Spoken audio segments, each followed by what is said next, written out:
कुछ लोग ये समझ रहे हैं कि मियाँ साहब को दोबारा बुलाया गया है सिर्फ लाडला समझ के।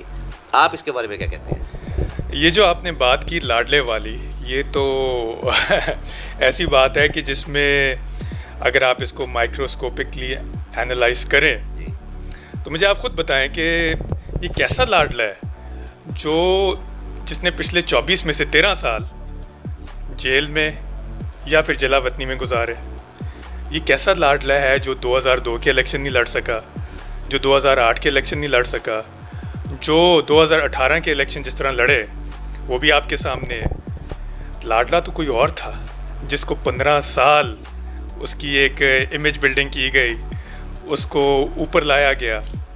और अगर अब इदारों को इस बात का इतलाक हो गया है कि उनसे गलती हुई है और वो अपनी गलती को सुधारना चाहते हैं, तो मेरे ख्याल में इसमें कोई मुज़ायका नहीं है। नहीं, आप बिल्कुल ठीक करें, लेकिन जिस लाडले की हम बात कर रहे हैं वो लाडला भी तो सिर्फ अंदर है। कल को वो भी बाहर आने के बाद यही कहता है कि देखें जी मैं तो लाडला नहीं था, मैं भी अंदर है। ये भी देखें, पॉइंट देखें ना, पॉइंट तो पकड़ने से आता है।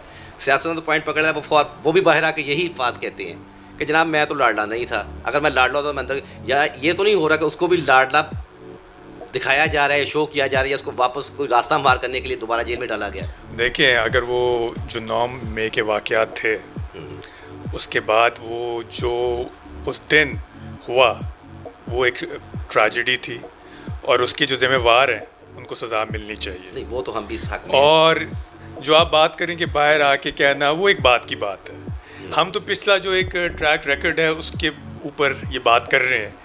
आपको पता है 2010 से उनके साथ पुश करके लोगों को उनके साथ ज्वाइन करवाया गया। उसके बाद जब 2018 में उनकी हुकूमत आई तो पूरी सपोर्ट मिली उनको, जुडिशरी की, बाकी इंस्टीट्यूशंस की, कि वो कामयाब हो जाएं, लेकिन वो कामयाब नहीं हो सके।